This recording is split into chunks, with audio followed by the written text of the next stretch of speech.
सबैजनालाई नमस्कार। म विष्णु विवेक।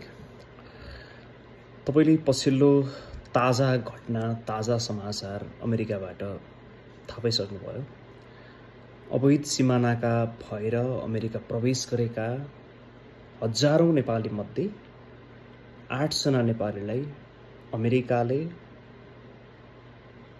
कुनै कागजात बिना अमेरिकी बोर्डर पार गरेर अमेरिकी भूमिमा टेकेको भन्दै, त्यो अपराध गरेको भन्दै हातमा नेल हालेर, हातमा हत्कडी, खुट्टामा नेल र त्यो नेल घाँटीसम्मै पुर्याएर असाध्यै क्रूर अपराधिक व्यक्तिका घटनाक्रम जसरी 8 जना नेपालीलाई एउटा सानो जहाज, त्यो पनि चार्टर गरेर, त्यो जहाज चार्टर गर्न सायद लाखौं रुपैयाँ परेको थियो होला, त्यो जहाजमा राखेर अमेरिकाले अमेरिकाबाट उडेको जहाज त्रिभुवन अन्तर्राष्ट्रिय विमानस्थलमा ल्यान्ड गरेर र ती नेपालीहरूलाई नेपाल सरकारकै जिम्मा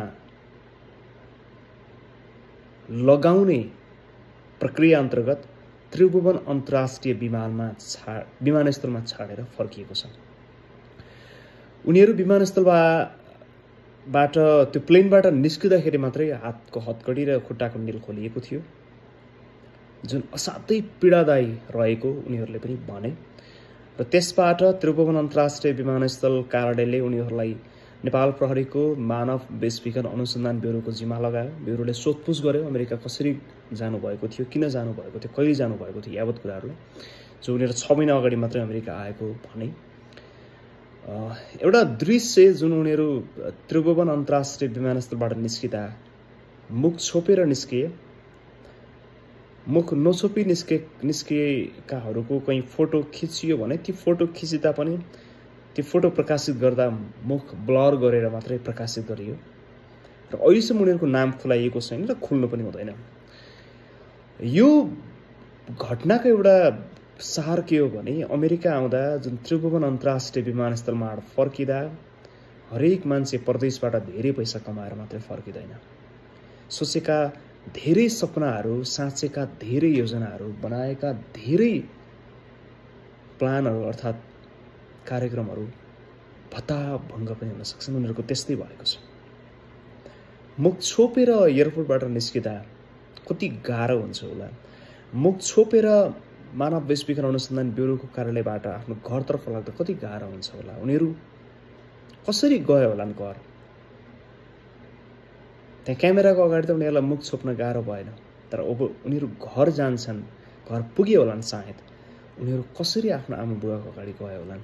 त्यति ठुलो दुःख, त्यति ठुलो कष्ट झेलेर अमेरिका पुग्दा पनि, यति लामो समय अमेरिकामा हिरासतमा बस्दा पनि, फर्किँदा पनि उनीहरूले सुख पाएन। तर जन्म दिने आमा बुवालाई यति थाहा हुन्छ, आफ्नो सन्तान जस्तो सुकै समस्यामा फँसे पनि, जस्तो सुकै अपराधमा संलग्न भए पनि ऊ आफ्नो सन्तान हो। सायद मलाई लाग्छ ती आमा बुवा असाध्यै खुसी भयो कि छोरो सकुशल घर फर्कियो। पानामाको जङ्गलमा घन्टौं महिनौं हिँडेर अमेरिका आएकाहरू सकुशल घर फर्कियो, त्यो ठुलो उपलब्धि हो। कति त बाटैमा ज्यान गुमाएका छन् नि। त्यो आमा बुवालाई सालुट, र उनीहरूले खुसीका साथ हुन छोराछोरी राख्नेछन् भन्ने अपेक्षा पनि छ। बाँकी जो आफन्त हुन्छन्, दाजुभाइ हुन्छन्, दिदीबहिनी हुन्छन्, ईर्ष्या गर्ने, रिस गर्ने, डाहा गर्ने, दुःख मनाउ गर्ने, अहिले त्यो पर रह्यो। मान्छेको जिन्दगी सकुशल फर्किनु पनि ठुलो उपलब्धि हो। कसैले कहिल्यै पनि विदेशबाट फर्किँदा एयरपोर्टमा मुख छोपेर निस्कन नपरोस्, मेरो एउटै चाहना छ। र यसका लागि तपाईँ हामीले आफ्नो क्षेत्रबाट अवैध बाटोबाट कुनै पनि देशमा जाने दुष्प्रयत्न नगरियोस्। कुनै पनि दलालको फन्दामा परेर लाखौं करोड बुझाएर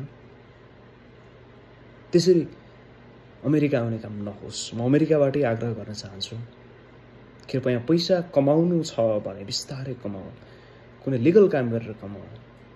आफ्नै देशमा पनि तपाईँ राम्रोसँग 2-4 वर्ष मेहनत गर्नु भने पैसा कमाउन सक्नुहुन्छ। अमेरिका मात्रै किन, अरू देश पनि तपाईँले यस्तै पैसा कमाउन सक्नुहुन्छ। कृपया त्यो बाटो रोजौँ, मुख छोपेर हिँड्ने अवस्था सिर्जना नगरौँ। कृपया अहिलेसम्म अमेरिकाबाट 35 जना निकालिसकिएका छन्, अझै कति निकाल्ने हुन् थाहा छैन। यो घटनाले तपाईँ हामीले जति पीडादायी बनाएको छ हरेक नेपालीको मन दुखाएको छ, पीडा थपिएको छ, हरेकको घरमा ऋणको बोझ बढेको छ।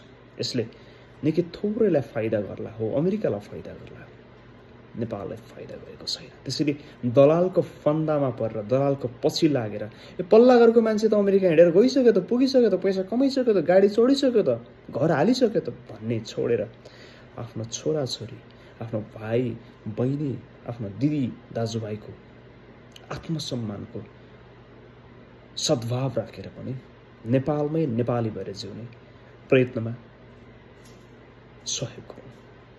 हस्, अर्को भिडियोमा फेरि भेटौँला। धन्यवाद, नमस्ते।